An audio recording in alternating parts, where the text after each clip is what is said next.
Well, there we are. One with glasses, one without glasses. Well, I Lynch can and put mine Lobel. on.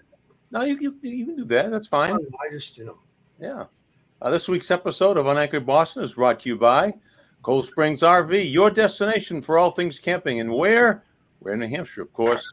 And the great George Gray, the big wheel we call him, at George Gray's Lexington Toyota, 409 Mass Ave in Lexington.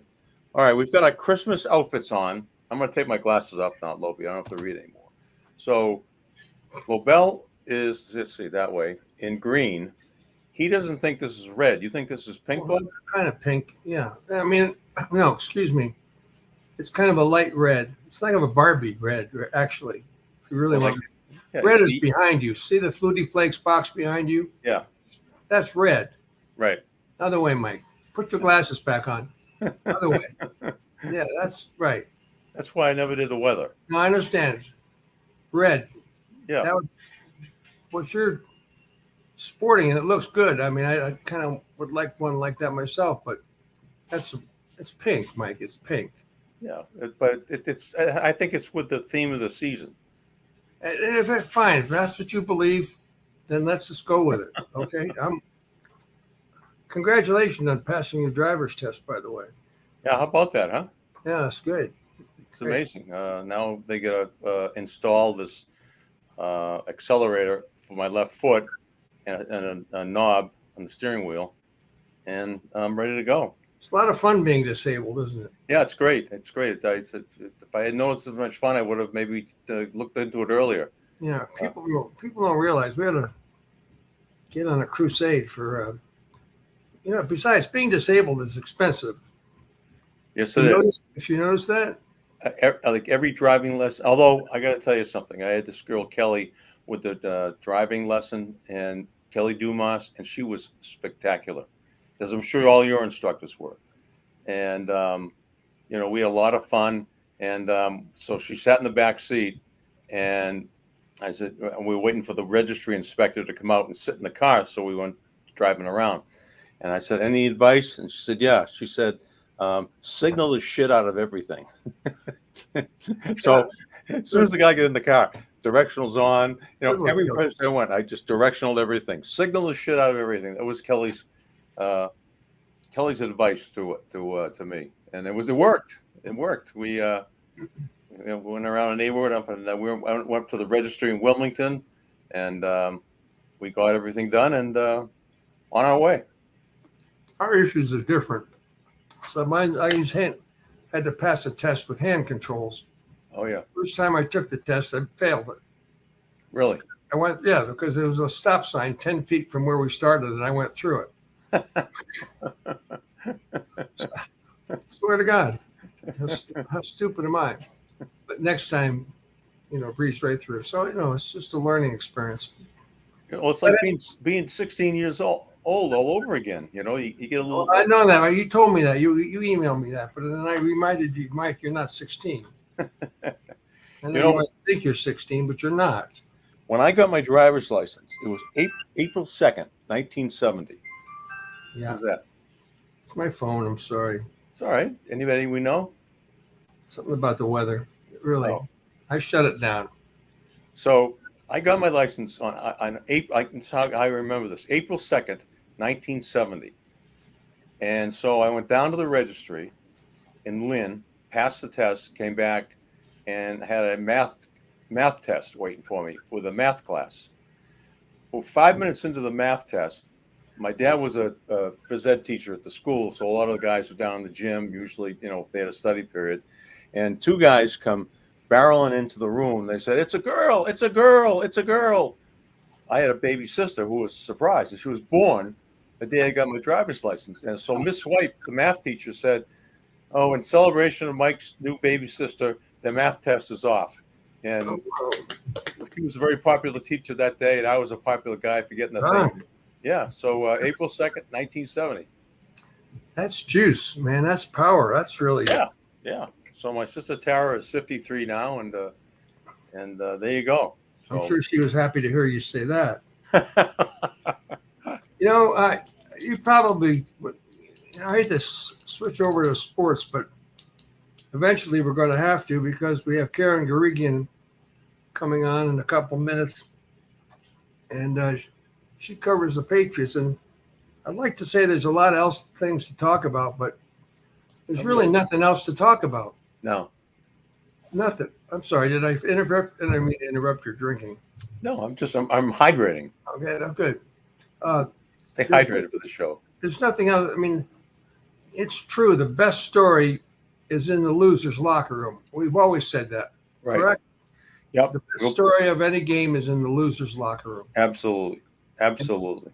And there's sure been a lot of good stories in the loser's locker room this year from Foxborough, although they seem to all have the same conclusion. We don't know. That's the conclusion. We don't know any more than what we started. We think we do, but or do we? Or do we know? What is, what's, I guess everybody's got an opinion. It's like everybody's got a few things that we, can't talk about. But everybody's got an opinion about this. And I'm sure you're asked all the time, is he coming back? And it's just a natural way of starting a conversation. It's not like, how about those Red Sox? No, is he coming back? And I said, there's no way in hell he's coming back. Well, I honestly don't know. And anybody that thinks that they know is guessing, just trying to grab onto something. Everybody wants to have the scoop. Well, did Tom Curran have the scoop? I don't know. I don't know. Tom is a great reporter. Tom is plugged in, but Tom doesn't. Unless something spoon-fed to him by Robert or Jonathan, nobody knows. Nobody knows. And for sure, you're getting nothing from the other side, from the Belichick side. So here we are. Scoops are hard to find. Yeah. I mean, especially if you're doing television. I mean, I don't know any. I suppose in one hand we can count the scoops we've had. I know I probably can. I can one finger I can count these so-called scoops I've had. Now we did better than most TV people. And Peter Gammons used to give us high marks. He said TV in Boston is very competitive. He said, and they actually break stories. And so that was a big thing in our day, was trying to, you'd have an intern watching you while I was on. You did the same thing, I'm sure. And then as soon as the show was over, did they have anything about, such and such that we had? No, they didn't. Good. We scooped them. And you felt pretty good. You thumped your chest for a little bit. Then you came back to reality, for the 11 o'clock news. But it was, I think the winner was the viewer in Boston, I think, because we worked so hard to outscoop each other every single day that the viewer who flipped between 4 and 7, and if they wanted to go, 4 and 5, if they wanted to go to 7, well, they see a journalist if they went to 7. Yeah, right. That's all right. And he won't come on with us, right? He won't come on. Oh. Why? He's done with television. He's done with that part of his life. He lives in Florida. I asked him to come on one of my Sunday night shows when I was still at Channel 5. And he didn't want to. He's done with that part of his life. So gone and forgotten. Isn't that strange? Yeah. I certainly enjoy talking about all the fun times I had in my career with, and anybody that, you're the same way. Anybody that calls you up, but Ken Meyer, I mean, there's a great example. Great guy. He's been a talk show host, so he doesn't have use of his eyesight. And, he calls up and asks if I come on and talk with him. Sure, you go on and talk with him for 45 minutes or an hour or whatever. And it's fun, AKA Muck. Very good. Muck. Yeah. That's cute. One of the great guys. Always, just always in an upbeat mood. Always.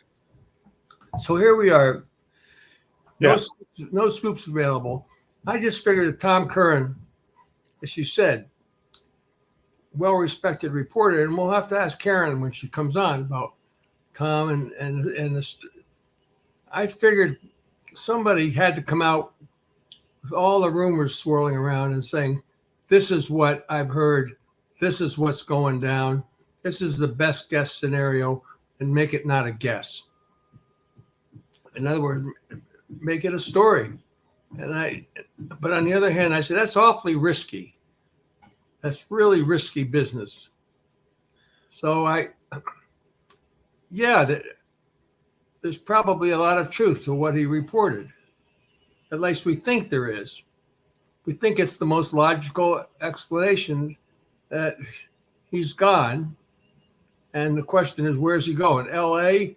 or Dallas or where else? Where do you think is a good landing spot for him? TV. Yeah, not bad. TV. But he doesn't win any games by doing a winning broadcast. He doesn't catch Shula by sitting there behind a microphone. It's going to be tough for him to catch Shula. He's going to be probably 75 years old before that happens. I think that, see, with this whole thing, when Tom's story came out, it was Tom referenced the loss in Germany to the Colts as the breaking point for the Krafts. There was a lot of stuff tied in that visit. Kraft was instrumental in getting the NFL to play in Germany. He got his team sent over there against a team, a winnable game. I think when this thing was all put in motion last year, and Kraft was embarrassed. He was embarrassed for himself personally. He was embarrassed for the franchise. He went all the way over to Germany, thumping the interest, banging the drum, and his team laid an egg. Bad interception at the end of the game. And, the German people that, there are a lot of people over there that have ties to the NFL. His old Sebastian Vollmer, for one. And they went over and they said, This is the best. This is the team you played for, the Super Bowl team you played for. You got to be kidding me. That game was a snooze fest, and there's no wonder Kraft went off. And he probably said something in the presence of someone that, is connected to somebody. Well, didn't Jonathan speak out during that game as well? And, a number of games when it was just not that good. That was a game in Foxborough, so. That's where the seeds of this. I just can't believe that on Monday, January 8th, that Belichick's going to be fired. I mean, I don't think that I don't think Andy Reid could win many more games than they won with this team. I think they're. I mean, you see the other day, Patriots had the ball, and every pass is like a 3-yard out. A 3-yard hitch pass. Kansas City gets the ball. First play, it's like they're double teaming Travis Kelce, and they hit what's his name for a 43-yard gain. Next play, it's like a 28-yard gain down to about the 3-yard line. Then the next thing, they're in the end zone for a touchdown. Boom, boom, boom, boom, boom, done. And it takes us forever. I don't mean us. I mean the Patriots, forever to get the ball into the end zone. Well, I might disagree with you on the Andy Reid theory, but that's beside the point. That's just two guys sitting in a bar talking about respective coaches, and then anything's possible. Looks like Matt Patricia's found himself a home with the Eagles, and they lost. Yeah, but right. So I'm just saying that's where he's landed, and it's no. There's a reason they're a bad team, and the guy that made them a bad team or created this bad team is the same guy that's coaching the team. So don't forget Ernie Adams. All right, do not forget Ernie Adams. Okay, he has an encyclopedic mind. He knows personnel. He knows the opposition. He can do everything. He can do everything, but he doesn't. I don't think he knows how to turn on a computer. But if you ask him, like, who are the three best gunners in the league on punt teams, he can rattle them off for you right there. So, do you want Belichick to come back? Yes. You do. Yeah, I'm in the minority. I'm not just saying that to be controversial and No, have I don't believe I believe you when you say that. a point counterpoint between you and me to make things interesting. I think he deserves to come back. I think 9 Super Bowls, 6 championships, all those division championships. I think he deserves to come back. But I think that he needs a general manager in the seats calling the shots. I don't think Bill can be both anymore. I think Bill just needs to coach and not worry about player personnel matters. I think the relationship's irrevocably broken. Irrevocably broken. Thank you, Bob. Um, and I think it's best for him. And just saying, I don't wish him any ill will. I feel sorry for him in a way. He could have been much better with the media. He could have controlled his image a lot better if he actually cared about it. He could have done a lot of things better, but we all could have. And I just like to see him move on and get out of this mess because he's not going to win any more games here. He's not going to win any more in maybe 3 or 4 more a year. This is going to be the same old crap, and it's time for him to move on, whether it's to Dallas or LA. And Dallas is looking pretty impressive right now in terms of an opportunity. But with Jerry Jones, again, that's the Bob Kraft, Jerry Jones, would that ever agreement ever happen? Unlikely. So maybe LA is even looming more and more reasonable. I just think it would be better for him to get out of here. Just get out of here and not have to deal with the same faces in the media room every week and, start fresh, because I think he's stale. He's been here for a long time, and I think your relationship is over.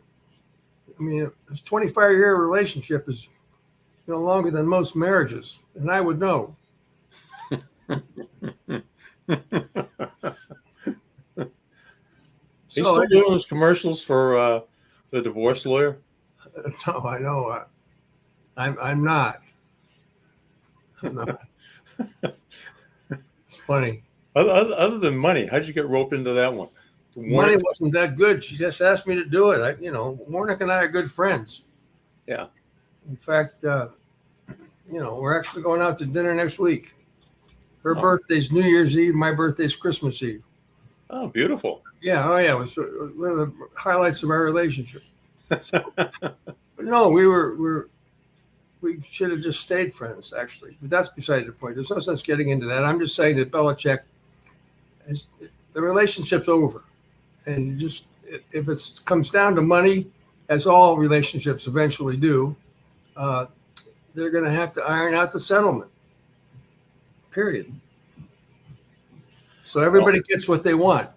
Kraft gets the dignity he craves, and Belichick gets whatever he gets, whatever he wants. I'm not sure what he wants. Maybe he just wants to coach. Do you think we should ask Keelan what he should do? He thinks she'd come on. She's our producer. Keelan, Keelan, do you want to come on? Yes, she is. Adorable. Hi, guys. Hi, Keelan. Keelan makes it work every week, okay? Yeah. Keelan is the brains behind everything. So, all right, Lobel thinks he knows. I think I know. Well, I wouldn't say he knows. I mean, I don't know. No, Mike, that's misrepresenting it. Here's what I want for Belichick. I want him to go for his own sake. That's my feeling. Good luck. Thank you. Good luck. Don't let the door hit you on the way out. Thank you. Well, Thank you for all you did. Keelan's got, recently married 6 months ago, Keelan? Yeah, in July, about 6 months. Okay. All right. So, who does your husband want him to go? Does your friends, do they want Belichick to stay around, or they want a new coach next year? Probably out of everyone, my dad watches the most football, and he thinks he should go. But I feel like ever since, I forget who we were talking to on the podcast a couple weeks ago, and they made a good defense for him, and they were saying that they didn't want to say anything bad about him, and he's doing his best. Who was that we had on? Well, it might have been Ted Johnson, but he was always very, very critical as well. I'm not saying wanting him to go is saying anything bad about him, Keelan. I know. I think it's the best thing for him. If he asked it's like Patino. I'll just say this: before Patino left, we sat in a room. The Jersey Red, Alan Miller, 5 or 6 other guys that were close to Patino. He went around the room. We were at the restaurant in downtown Boston, the Palm, in a back room at the Palm in downtown Boston. Week before he left, we went around the room and he wanted everybody's opinion about what he should do because the pressure was so intense. Mm-hmm. And my answer was, Coach, that's why they made the Acela, so you could get on it and get out of town. Mm-hmm. That was my answer. Yeah, I don't know. I'm torn. I don't know. I see both sides, so I'm not a good subject to ask. What about like all your friends, the people like your demographic? I mean, are they frustrated with the Patriots? Are they giving up on them? Are they think Yeah, it's time I to feel like fade? everyone's just like, I'm not even bothering watching the Patriots games anymore. Like even my dad's like, oh, I'm not even going to put it on this Sunday. I'll So watch that's other the things. Kraft hears that. Kraft, that's a different thing for him. Mm-hmm. Winning and watching, whether they're just not interesting, right? They're a boring team to watch. Yeah, tough go for them. Now, let me ask you this, Keelan. Did you watch the other day to see if Taylor Swift was going to be there? We did have that game on. We didn't watch the whole thing, so I don't know. Was she there? You don't know? I don't know. I'm honestly, I just do Really? technical stuff. I learn everything about sports from you guys. I don't know it already. Yeah, she was there, and Okay. they kept showing her, and I think she dropped an F-bomb Did she? one time. Yeah, it was she thought there should have been a pass interference in the end zone. She went, "What the?" Mouth was wide open. Ooh. And, we can't confirm it, Bob, but sources tell us that she may have dropped the F-bomb, right? I'm staying out of that one. Hey, look at Bob. Bob Keelan bought 2 gift bags behind her. That must be for us. Oh yeah. Oh yeah. We have like Santa's workshop going on at Burke Advertising right now. Oh wow, they're out there working like crazy. That's pretty nice. I know. All right, I won't take up any more time. I'll let you guys continue. Fine. You Thanks done? for All letting right. Well, me Merry come on. Christmas, Keelan. Merry Christmas to you guys Thanks a lot. too. All right. Bye-bye. Thanks for stopping in. That's pretty good. That's Yeah, no. we got and her dad's a diehard member of the Patriots Nation, and he's not watching. That's not good. If you're Robert Kraft, that's not a good thing to hear. No, I mean, what else can he do? What else can Kraft do?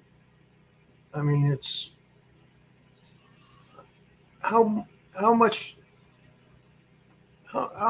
well do you think Robert Kraft is liked and appreciated around here? I think he's very much liked. Yeah. I mean, if you had to choose between Belichick and Kraft, I think It's a different question. That's a good question. Yeah, I think that Kraft might win the popularity contest there. I think, even though although people have very short memories, but Kraft could have stepped in and kept Tom Brady here in the Patriots uniform, and that's something that Well, Kraft was the one behind having him have Garoppolo traded. Well, yeah, you have Garoppolo traded and keep Tom here. It was Halloween around 2:00 in the afternoon. That one I do know. They don't need Tom Curran for that one. We've got that one. We do. I'm just saying, I think the difference is people realize that Kraft is here to stay, and Belichick has had his whim. Belichick is not here to stay. I mean, look, I think the best thing for Belichick would be for him to leave. And nothing is served by him staying.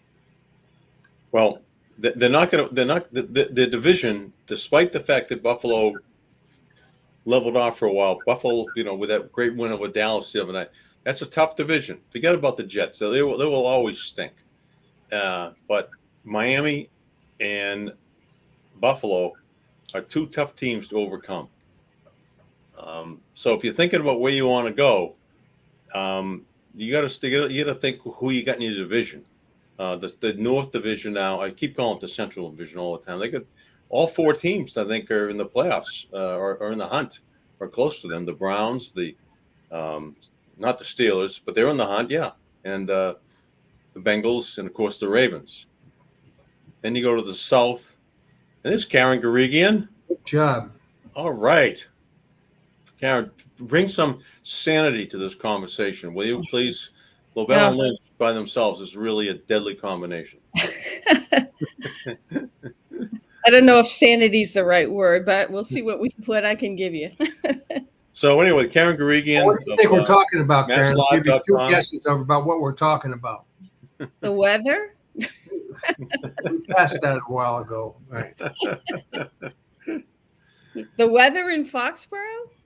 Yeah, that. And we're getting warm. You're getting warmer. Taylor Swift? Yes, she was actually brought up. Did she drop an F-bomb or not? That's the question, Karen. Did she? Oh, I don't even know. Yeah. See, me either. I didn't notice that. Who was she? What was the occasion? Good I one. think she thought that Travis got interfered with in the end zone, Oh, and they showed her, and they kind of froze it when she went. They froze it like that, kind of like Roger Clemens when he was saying vacuum in Oakland in 1990 when he was yelling at Terry Cooney, the home plate umpire. mm. They were trying to read lips, but well, I wouldn't look if you guys were interfered in the end zone. I would drop a nasty. Yeah. You know. Sure. Why not? Thanks, Karen. I appreciate that. You got it. So, Karen, now before we get into the Patriots, I was watching David Portnoy doing his pizza review. One bite, everybody knows the rules. And he said, I've been hearing about this place. Joni's in Chelmsford. Joni's? Joni's. Wow, that's the first I've heard of it. Or is it Johnny's? Maybe did he misspell it? I don't know. He said it was one of the best pizzas that he's ever had. I'm going to have to. I guess I don't get out much. No, you don't have to get your sources The only one. up in Chelmsford. Do they order takeout? I mean, do they deliver? Do they deliver? They got it. They have to deliver. Karen, Well, here's the story. Yes. All right, here we are. Lobel and Lynch are on 2 different sides of this thing. Right I think the best thing for Belichick by far is for him to leave. Lynch thinks he should stay. I think there's no good reason for him to stay, none whatsoever. It's a relationship that's over. Him and Kraft, 25 years. Thank you very much. We've got the most we're ever going to get out of this relationship. The only thing standing in the parting of the ways might be money, which is the case with most relationships. But I think, Bill, thank you very much for everything. You did a great job. You can be in our Hall of Fame. You can be in whatever Hall of Fame you want. But we're just going to have to move on. And we know that you want to. That's my stance. Why would go ahead. Now Mike's got just the opposite. All right. Well, I'm not sure he wants to move on and start somewhere new and, reestablish, teach his way. I mean, I don't think he's 71. I don't think he, in his heart of hearts, wants to do that. But if it comes to that, he'll do it because he still wants to coach and he wants Shula's record. Do I think it's time for a break and time to move on? Yeah, I do. I lean toward you, Bob, on this one because the Patriots just need a reset. They need new ideas, new thinking, because the Belichick way right now, the past 4 years, hasn't been working. And I think it's time to go into the next generation, if you will. But I would also hope that the Crafts would have a good plan in place to replace him. And I would say clean out some of the organization because it goes beyond what we're seeing on the field. It's draft selection. It's people you're signing in free agency. It's development of players. It's not just merely being 3-11. There's a lot that comes with being 3-11, and I think Coach Belichick hasn't quite evolved with the way of the league and it being offense driven, and you needing offensive pieces to compete. So again, I just think you need a change for that, for that very reason. How many years have you covered the Patriots? Well, I've just covered them since 2007, but I've covered their entire Bill Belichick existence. And I go past that. I go to Parcells as well, and Pete Carroll. So it's been a while, Bob. So let me ask, before you came on, Karen, I told Bob, I said my stance is I want Belichick to stay, but I want him to relinquish the player personnel decisions, the general manager duties, and that may be very difficult for him to do. Right. Yeah. Very difficult for him to do. However, I don't think Andy Reid could win more than 3 games out of 14 with this current personnel that he has on this team right here. Is that a yay or a nay vote? Well, no, I agree with that. But, is he going to relinquish the decision making? I mean, that's a tall order. Yeah. I mean, he wants his people, meaning his type of coaches around him, basically those who aren't going to really argue or debate with him. And he wants people in his organization, be it the personnel guys or whatever, to basically adapt his vision.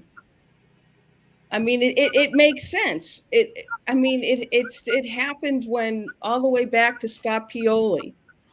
And it makes sense. You want to basically select players that fit with the profile that the head coach lays out or the head coach wants. And for years, whether it was Scott Pioli, they would draft, quote unquote, Patriot type players, but in reality, it was Belichick type players. So, where does Gerard Mayo fit into that picture? Well, I think in a perfect world, I think Robert Kraft wants him to succeed, Belichick. But I think the way Robert Kraft laid it out was, Bill would get his record and get his record by the time his contract ran out. He would move on or retire, and Gerard Mayo was kind of in place.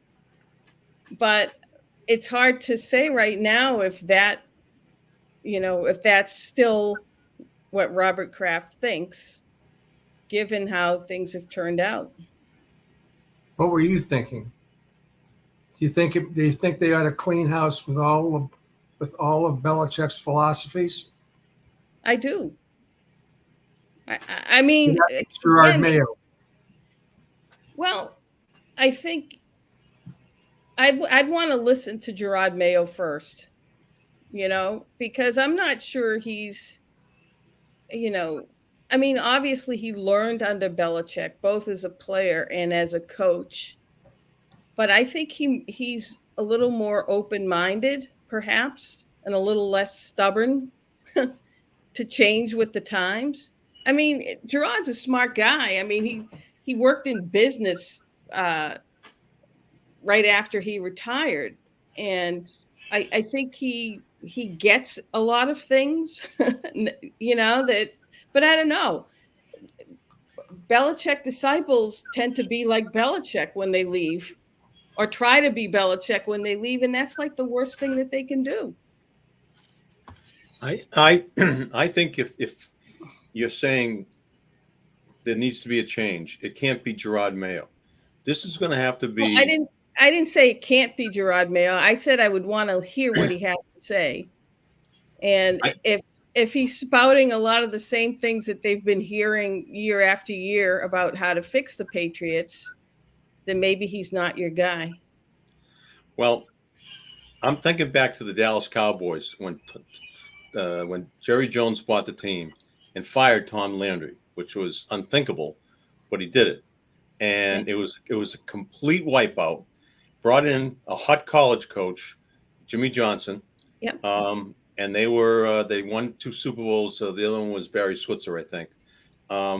So are we looking like wipe everything out, bring in like a Steve Sarkisian from University of Texas who has an unbelievable offense right now and is unbelievably creative, or one of these hot college coaches? Do we do that? Well, I think I like those ideas. I'm just not sure Robert Kraft will like those ideas. Well, his number 2 choice last time was Butch Davis out of Miami. If Belichick wasn't going to be his coach, he was going the college route, and I'm wondering if he would do that again.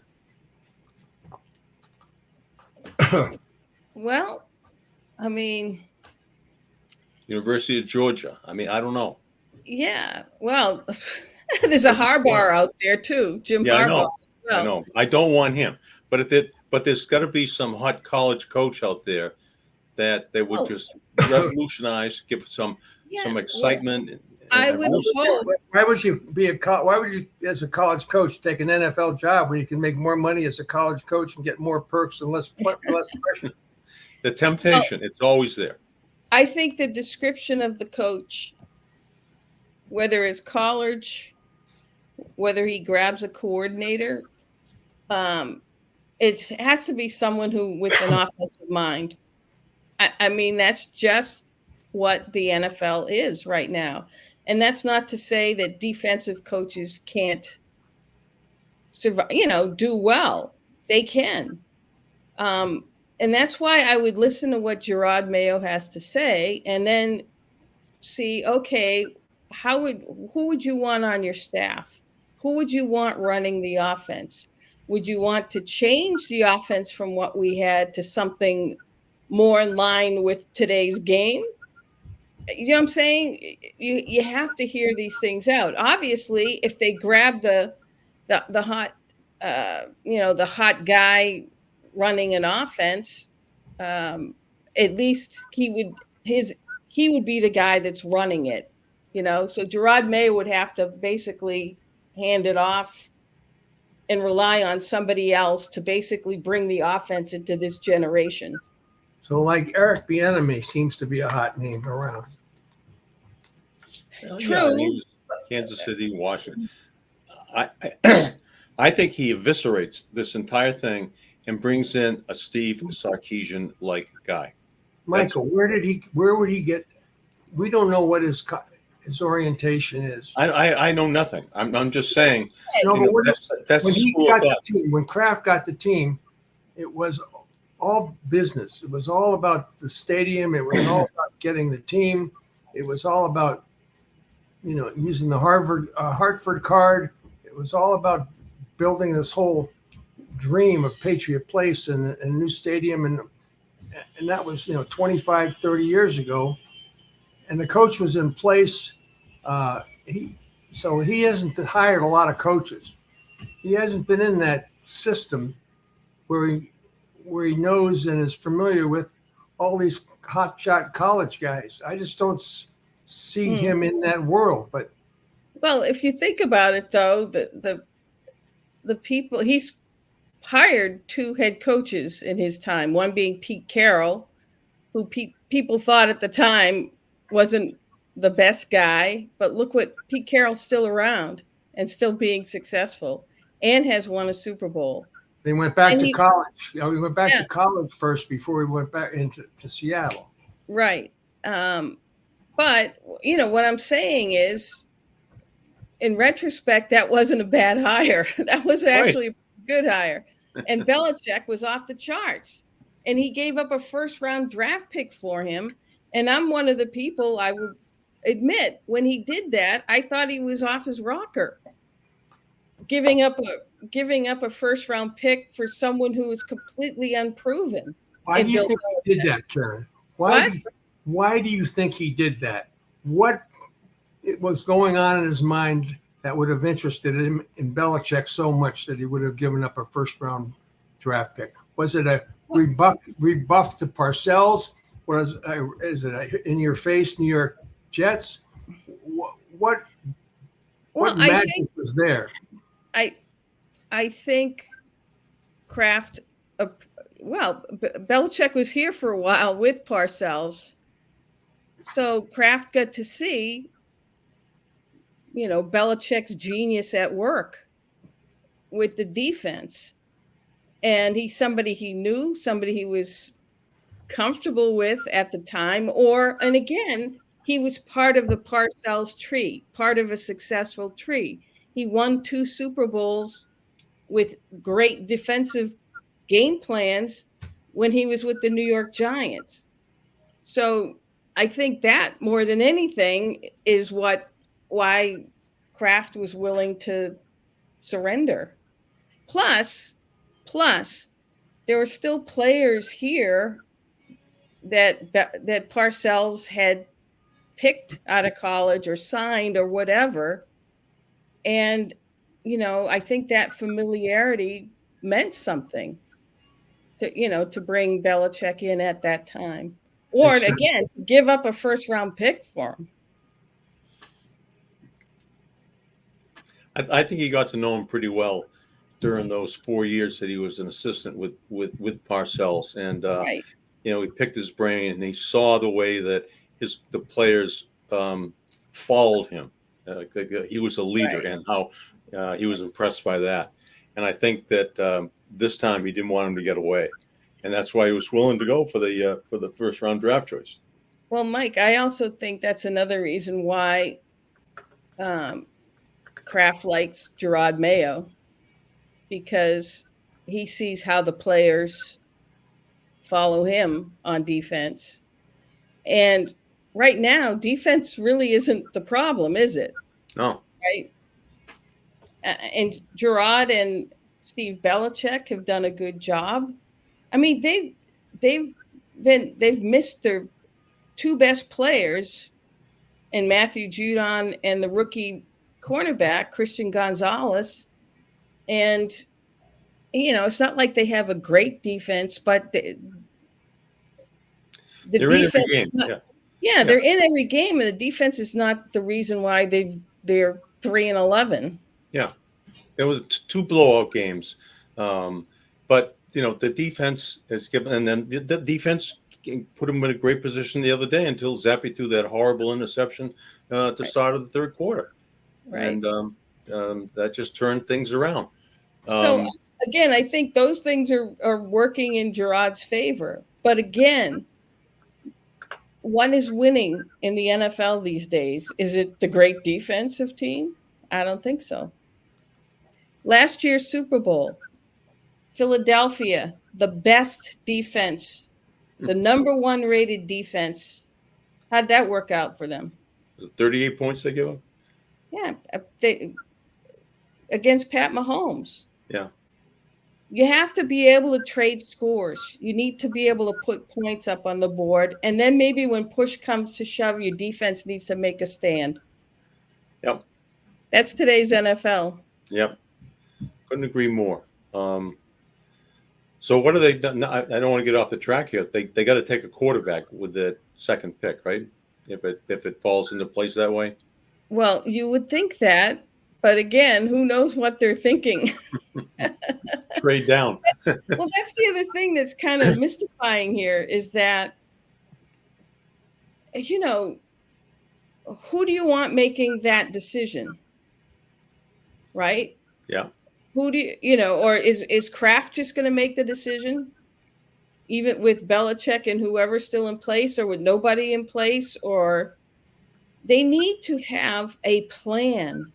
Guys, they need to know a direction. If they don't take the quarterback at number 2, say they take the wide receiver, Marvin Harrison from Ohio State, who's sensational, or they take a generational left tackle, and there's two of them that they could take within the top 5. Do they have a plan for what they're going to do in free agency? Because they have a ton of money to spend. Is there a quarterback, or is there a quarterback that they could trade for again? Or do they maneuver around? Maybe they don't like the top two quarterbacks. Maybe they like somebody else. So maybe they trade down and get assets, get both the quarterback and take care of tackle at the same time. But guess what? You need the guy with the brain, somebody to think all this stuff out so they know what they're going to do. Well, I don't trust the draft. I don't trust the draft to be able to cure all your ills like most people seem to be rooting for the number 1, number 2 pick, because I mean, look at Brock Purdy, look at Tom Brady, look at other things, and look at Zach Wilson. You know, there are all kinds of examples in the draft that are misses. There's a lot of hits, but there's also a lot of misses. Yeah. You could say the same about Mac Jones at number 15. Yeah. But he was sabotaged along the route. But, well, again, you have to know how to pick the position. You have to have good scouts in place. I mean, Kansas City moved mountains to get Pat Mahomes, right? Yeah. And well, guess what? Andy Reid kind of knows quarterbacks, right? He's an offensive guy. Yeah. So that's why they move mountains to move up and get, and Mahomes wasn't even the first quarterback taken in that draft. He was like the 3rd or 4th. But the Chiefs knew they wanted him out of that crop that year. Yep. So you need people who know what the heck they're doing and have that vision and are good at scouting these quarterbacks and have a better idea what's going to make it and what isn't. How do you think Carolina feels right now? Oh, yeah. Right? Bryce Young. I mean, again, Christian McCaffrey. How do you think Carolina feels about that? Right. Right. They just gave him away. Unbelievable. I mean, unbelievable. But I'm not saying Bryce Young is a complete bust yet, but after what you've seen the first year, but again, he might be different. They get help around him. They get an offensive line around him. They get him weapons. Those are all of these things. Look at Cincinnati, right? They drafted Joe Burrow. The next year, they got him Lamar Chase. They got him T. Higgins. Then, after he tore his ACL the first year, they went out and they got him an offensive line, right? It's the same thing with Philadelphia. They got to the Super Bowl last year because they got one more weapon for Jalen Hurts, A.J. Brown. Their offensive line is among the best in the league. So they've surrounded him so that he can thrive. You have to surround your quarterbacks so they can thrive. Patrick Mahomes is losing his mind half of the time because he's basically doing what Tom Brady did, trying to make more with less. They traded Tyreek Hill, and that's been a big difference. Now he has to put up with the Kadarius Tonys of the world who can't line up on side. Or catch a ball. But guess what? Patrick Mahomes is that good that he can make the players around him better. And that's a key. If they were expecting Mac Jones to do that, that was misguided, completely misguided. I need to do a spot here, Karen. And I know you've been asked the last question, so Mike will come back with the other big question for you. But campers, you got to get ready for 2024 with the new RV. Cold Springs RV has the latest in pop-ups and travel trailers and fifth wheelers and motorhomes. And I have one question, Mike, after I'm done with this commercial, because I believe in this commercial. I'm thinking about renting one of these things and driving it to Florida. I know you're going to Florida in a couple of weeks, Mike. So I want to beat you there, actually. If I start driving tomorrow, I can make it. So when you need service, visit their Pro RV Service Center for all things camping. Visit Cold Springs RV in Ware, New Hampshire, west of Goffstown, north of Haverhill for all things camping. Visit Cold Springs RV in Ware, New Hampshire, and tell them Lobel and Lynchy and even Karen Guregian will say that. Chelmsford's own Karen Guregian, who doesn't know where Johnny's Pizza is, but neither do I. Yeah. Learning more at coldspringsrv.com. Now, the question for Karen, for Mike is, well, here's the deal. Mike? Oh, I thought you had a question. No, that was. Oh, this is it. Well, Yeah. you've done this before, Karen, but for some of our viewers and listeners that haven't, John Madden, the late John Madden, didn't like to fly, so they built him a Madden cruiser, a bus. So Cold Springs RV is in the developmental stages of a Lobel cruiser. And so we're going to give when it's finally built, we're going to give all our guests 1 week with the Lobel cruiser. You get to fly, you get to drive to cross country, and we'll fly you back. But you have to pick somebody. It could be an historical figure, an entertainer. It could be a sports figure, deceased or alive, that you would like to have ride shotgun with you, to have a conversation with you as you drove the 6 or 7 days or 8 days, or however long it takes you to get across. Travis Kelsey's busy, by the way. Are you sure? No, I'm not. No. Good answer. Well, I've watched several documentary type things about him and his life. But I know I've gone with Tom Brady in the past on these things, and I've explained why. But I'm going to go with Bill Russell because watching several documentary type things about him, he's just, a fascinating guy who's endured quite a bit. And it's always good to get that kind of perspective, from someone who was like the absolute best in the sport and yet, had to go through so much, in the process. So I would take Bill Russell with me. Great answer. That's a great answer. And I believe it's the first time he's been suggested, but he would really be somebody, 7 or 8 days, he just ask one question and, 20 minutes later, you probably only get to ask 3 questions an hour. Yeah, right. Well, the other thing would be, again, because it's such a long ride, I would just love hearing his cackle. It's like you can't help but smile and laugh when he laughs. Yeah. Let me ask you, both you guys, this, not talking about Bill Russell and other sports and other people of high standing that your careers might have taken you.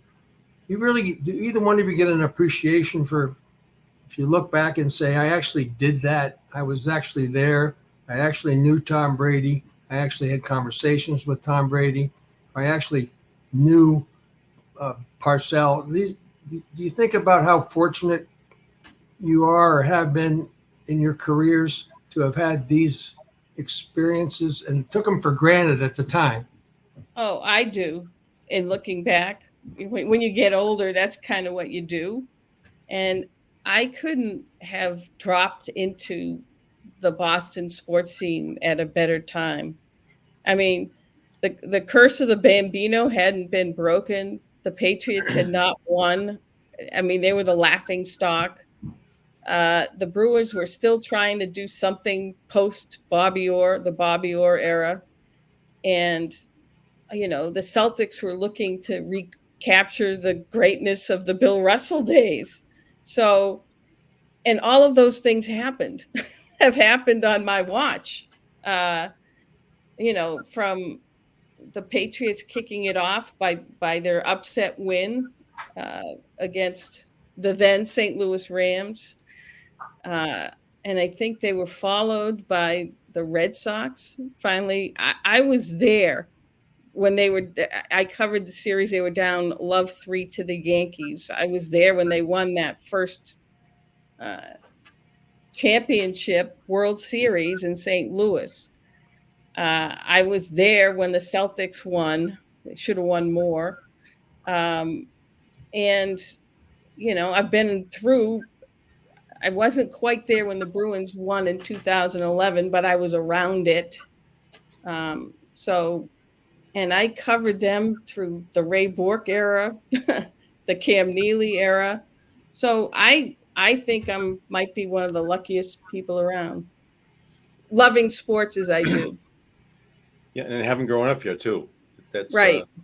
you've lived through it as a kid, as a young fan. You've suffered with the agony of defeat. Not to Yep. rip a phrase off, but we did. And I never, when the Patriots went, they got routed by the Bears, but they went to the Super Bowl, and I thought I'd never utter that statement. It never passed through my lips. The Patriots are going to the Super Bowl. And I think I told Jack Edwards was working with me at the time, and I was sitting there and I dropped the F-bomb. I can't believe the Patriots are going to the effing Super Bowl. I never thought I'd see it. I went to the very first Patriots game in 1960 against the Denver Broncos, and I was 7 years old. And throughout everything, I never thought I'd see I thought I'd see a colony on Mars before the Patriots were going to the Super Bowl. Then they won again in '97, and then we know the rest is history. So I felt that way about the Red Sox. yeah, I bet. Yeah, same thing. Yeah. Yeah, my father would take me to Fenway Park to watch the games, and they would just lose and lose and lose and lose. I like the craziest things would happen, and they would lose. I'll ask you guys this: are the Red Sox different now that they've won? And not quite have that same appeal? Well, I know that Bob doesn't need to hit the panic button as much as he used to hit I it know. all the time. Karen, it's the dog caught the car. The dog chases the car until the dog catches the car. And when the dog catches the car, everything changes. Right. We caught the car 4 times and everything's changed. Yeah. But they're no longer that. They were like the lovable loser, but they're not lovable. You can take the Celtics right now. You can go to bed at night when the Celtics are playing and be really confident that they won. Yeah. And that's it. The Bruins, you can go to bed at night and they're playing and you're pretty confident, not greatly confident, but pretty confident they're going to win.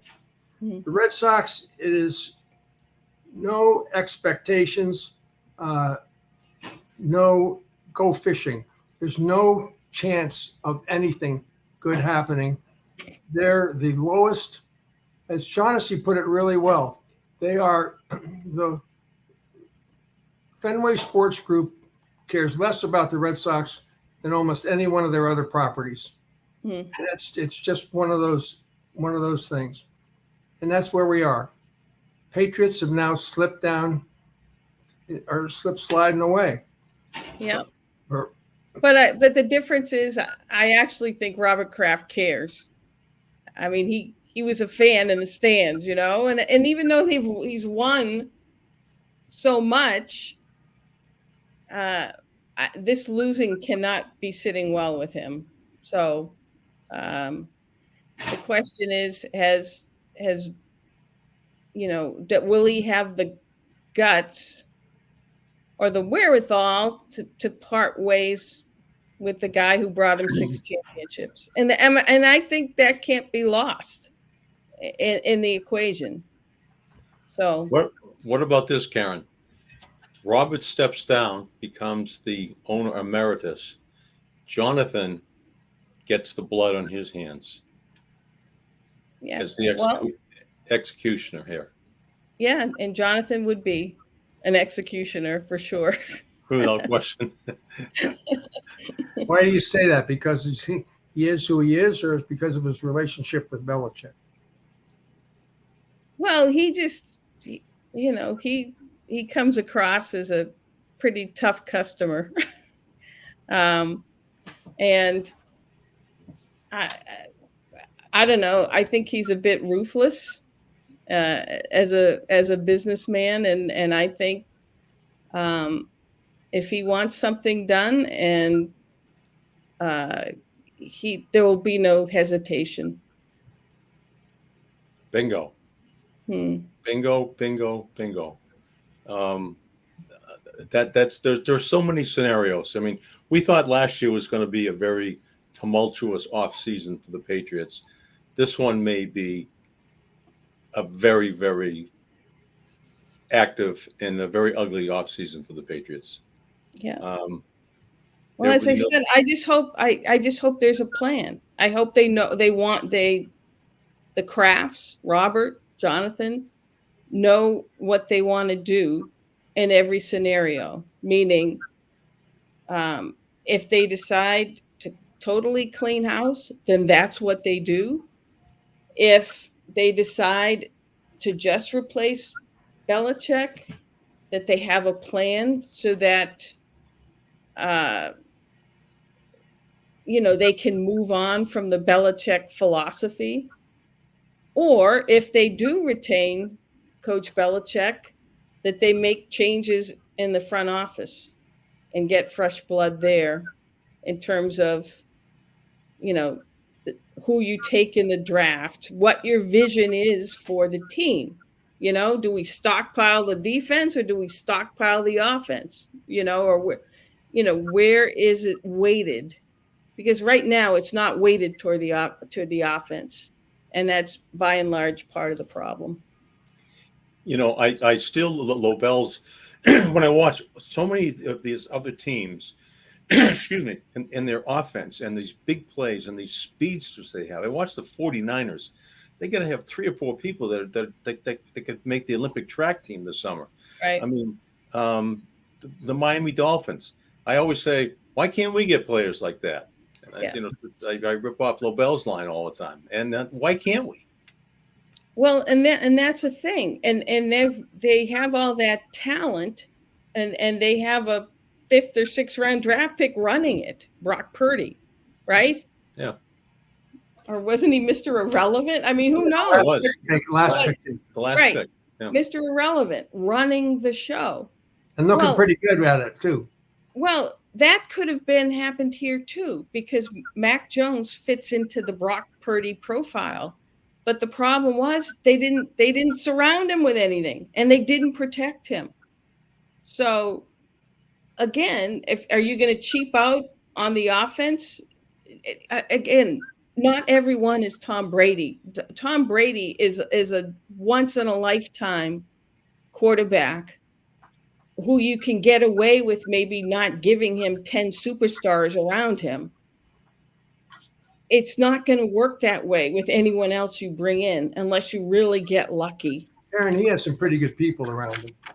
Of course he did, but during the span of those 20 years, right, he got to the AFC Championship with Riche Caldwell and Doug Gabriel. Yeah. Right? Yeah. And it wasn't until that year that they decided, okay, we'll give you somebody, and they brought in Moss and Welker and so on and so forth. But it's not like he's always been draped in, these great, great, great receiving talent. He had guys that thrived here, that when they left here, they fell off the face of the earth. David Givens went to Tennessee. Remember? Well, yeah. I mean, after that. David Patton. Hey, Deion Branch didn't do as well either in Seattle. Right. He left. Yeah. And guys that were stars here they were invisible when they left. So were they stars, or did Brady make them stars? Brady made them. Bing, bing, bing. Bing, right. Bing, and Bing again. Speaking of stars, I got to talk to you about George Gray, Lexington Toyota. If you're thinking about a new vehicle or even a used vehicle, go where Lobel and Lynch go. Go see our friend, the big wheel we call him, George Gray at George Gray's Lexington Toyota. We've been customers for years because we know George Gray will treat you right. They're family owned and they're operated dealership that we trust and you can trust as well. Go see the big wheel himself, George Gray at George Gray's Lexington Toyota. I was in there last week for an oil change and tire rotation, and they were spectacular. I was in there last week. I didn't see you. You were there last week? Yeah, I was changing tires. Really? No, I seriously was in there. Yeah, I can't remember, but I was in there Monday, a week ago yesterday. Karen, I know you have to go. Tell me why you have to go. What are you doing today that we were lucky to be able to book you? You gave me this whole litany of things you had going today, like other podcasts. I can't believe you're doing other podcasts. It really cut me to the quick. I am. Do you want to come on my podcast? Of course. If you had a legitimate reason for having us, yeah, sure.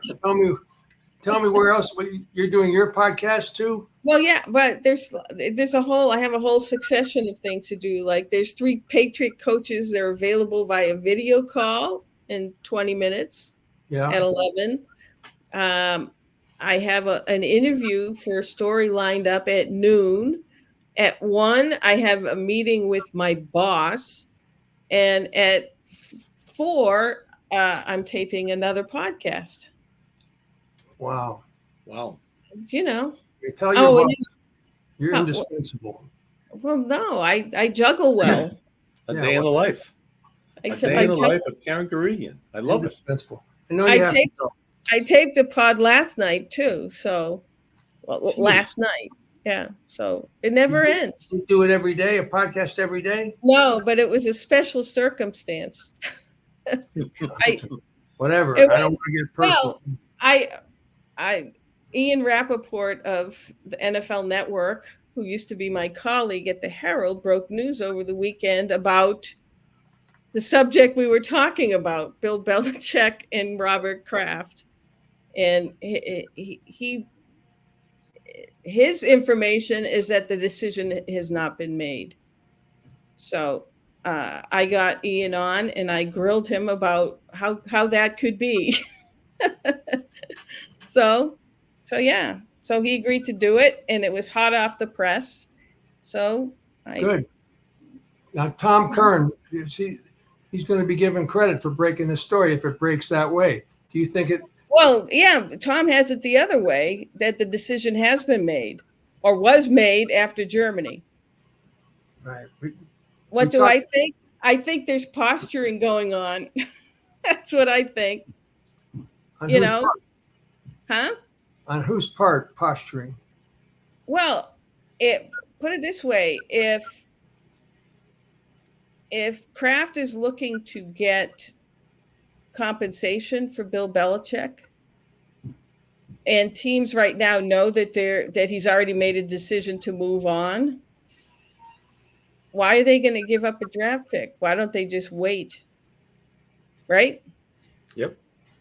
So when that came out, and again, I don't tout Tom Curran's reporting, there had to be a counter to that to kind of keep things in play for the Crafts. Right? Absolutely. I don't know. Absolutely. Or maybe Robert's getting cold feet. That's another possibility. So to be continued. That's right. It's much more than a sports story. This is an intrigue. This is a media behind the scenes intrigue story. It's source wars. Source wars, Robert. Yeah, it's source wars. Whose source is going to tell them this? Whose source is going to tell them that? I mean, there's been all these kind of mixes about Gerard Mayo too. You know, yes, he's the guy. Oh no, he might not be because things have changed, or you know, it just depends on what day it is, what information is going to come out. Well, we'll stick with you, okay? Is that all right? That's good. We're sticking with Karen. All right. Good job, Karen. Thank you so much. Karen Guregian, thanks so much. And masslive.com. She's got a busy day. Thanks for coming on with us. And for Bob Lobel and Mike Lynch, make sure you follow us at UnAnchoredBoston.com. Happy holidays, guys.